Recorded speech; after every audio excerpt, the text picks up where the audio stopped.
Did you live a good life? This was a question that hit me pretty hard recently in a conversation that I was having with my father and my grandfather, because we were talking about my other grandfather that passed away right before Christmas. And we were also there with him when he took his last breath. So my father was sharing certain conversations that he was having with my grandfather in the hospital. And one of those conversations was about my grandfather reflecting back on his whole life and also saying things like, I wish I would have done this differently. Not necessarily that he regretted things, but in this conversation that my father was sharing, this question came up for me as in, did I live a good life? Because I was immediately envisioning myself on my deathbed and thinking, did I live a good life? And this question was actually a pretty scary question to receive. And this question was also the start for me in my whole personal development journey. Because when I was 15 years old, I hated reading books, but the first book that I read was 7 Habits of Highly Effective People. And of course, one of the first personal development books that you read is one of the most transformative ones because all the information is new to you. And when I was reading that book, there was this one chapter about the funeral, this funeral visualization. And in short, this chapter is about you being at a funeral, and the writer, he guides you through that whole story. And when you walk up to the coffin and you look inside, you see yourself laying there. And then you realize that this funeral is actually for you and all the people are there for you. And then the writer asks these questions. How do you want to be remembered? How do you want people to talk about you? What do you want them to say about your life, about the life that you've lived? And when I read this chapter for the first time, it hit me so hard that I had to stop reading the book. And this was also a big catalyst for me to think differently about life, because we are so driven by all these external things and all these things that we're building and creating. But when you are on your deathbed and you ask yourself that question, what are the things that come up for you? If you would sit with that question and you envision yourself at the end of your life, when did you live a good life? What are the elements that really create this good life for you? And that's why I prefer this question over, for example, just imagine that this is your last day on earth. Like, what would you do? And this question is something that I don't really like because it is not a realistic snapshot of what is important to you. Because if you only had one day to live, of course, you wouldn't be building things anymore, because what's the point of building something in the future, in the long term, if you have only one day to live? So the decisions that you would be making is very different. And that's why I prefer this visualization exercise of thinking about the end of your life. And you look back at your whole life. When did you live a good life? And currently, I don't have a clear answer to this because I just pressed record for this video because this question was, again, present for me. I'm currently in Porto, so that's why I'll reflect on this in real time. Because I'm in Porto right now, I'm traveling here, not just for fun, but also for fun, but also to receive answers and clarity of, do I want to move back here in Porto? Because I used to live here for 2 years, then I got ill and I had to go back to the Netherlands, and now I'm considering moving back here.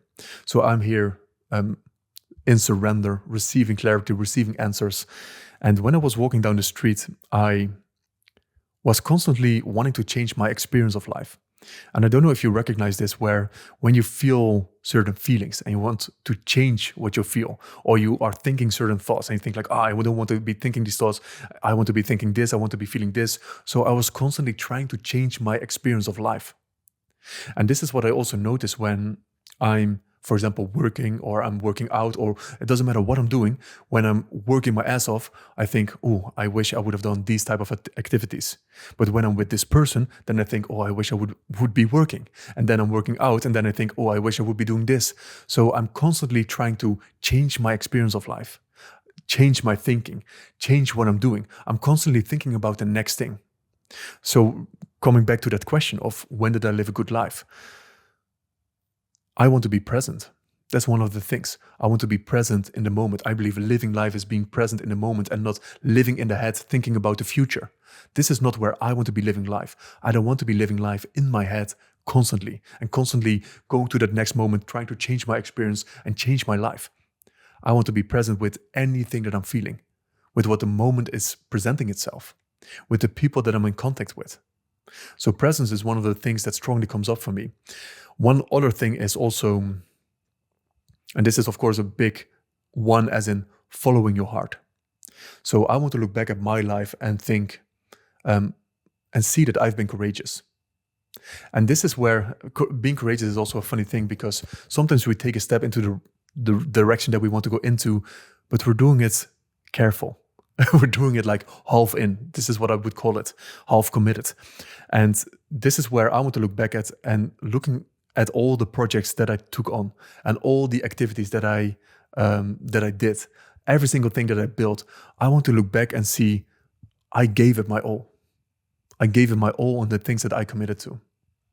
Because I don't want to look back at my life and seeing that I was half in. I was too scared to go all in and give it my all and maybe lose or maybe fail. Because this is one of the reasons why I would say I would go careful with certain things that I'm doing in life. Careful with maybe certain connections, with how much I open up. Maybe I'm careful with certain projects that I take on. Because what if I give it my all? What if I give my heart, my complete heart into this project, and I put it in there and it is not enough? Like, what would that feel like? What if I fail when I gave it my all? And that's where I can see that I'm sometimes playing it safe and I'm sometimes playing it careful, because what if I give it my all and it's not enough? Like, am I able to handle that feeling? And this is when I reflect, for example, on a question like this. I want to go all the way in anything that I'm doing. I don't want to be half-assing things. Even when I'm in conversation with someone, I don't want to be thinking about work that I'm going to be doing. I want to be fully present in the conversation. Fully present maybe with this video. Fully present with anything that I'm doing. Because this is where life is. Life is in the present moment. So you can see how these two topics also relate to each other. And one thing I remember when I did this funeral exercise, when I read the book for the first time, I was surprised how strongly people came up. The relationships that I had in my life. It's like, how did I serve people?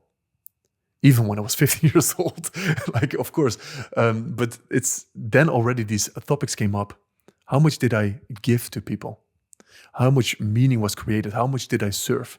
And for me, of course, throughout the years of living life and creating things and experiencing things, I would say this has become more specific, because for me, a big part is, of course, because as a coach, I work with people. I believe I'm so passionate about people. I love people. I'm fascinated by people and my own experience of life, but also their experience of life. So for me, if I can get rid of or release or dissolve a bit of the suffering that's present in our human experience here on this earth for someone, I think I did a good job.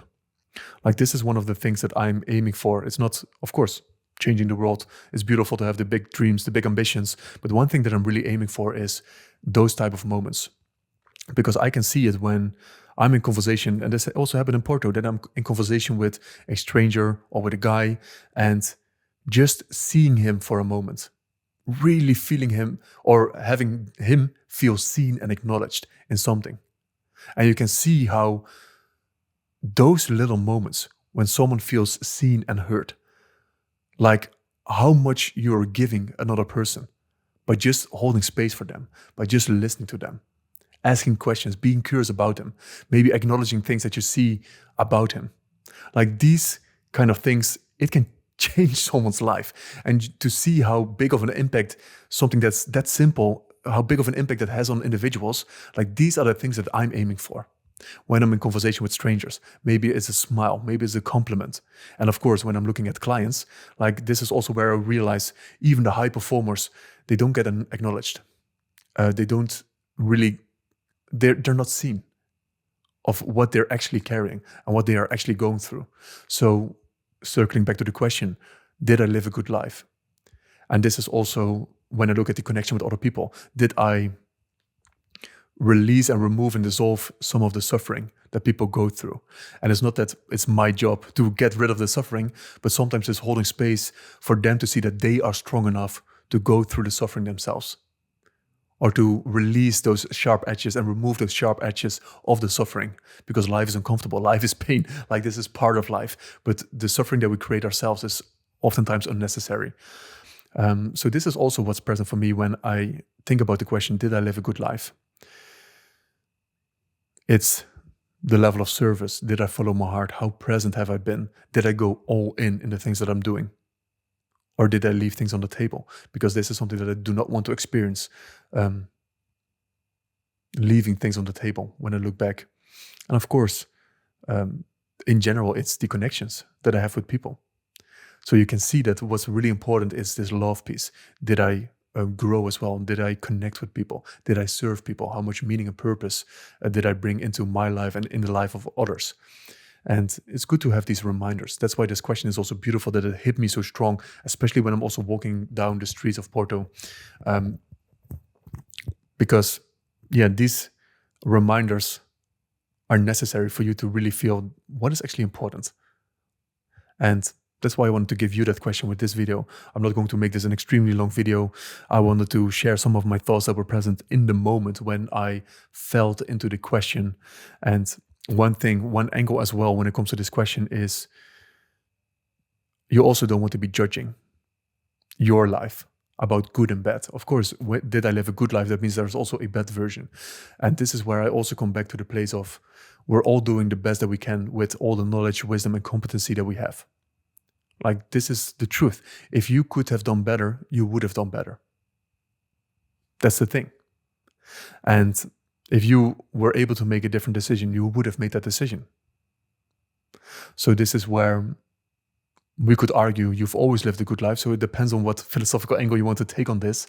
But that's where you want to remove that strong judgment as well, because it's very easy to judge yourself when you have all the answers on the exam and you look back at why did I give that answer? But when you were making the exam for the first time, of course, you are doing the best that you can with the answers that you think are correct.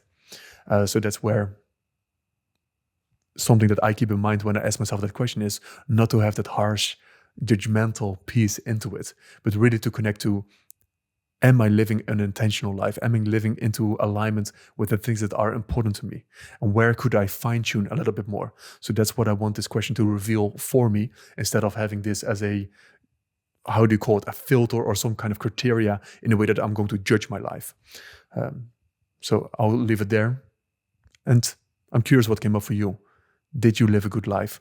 And what are the elements that are present for you in that question?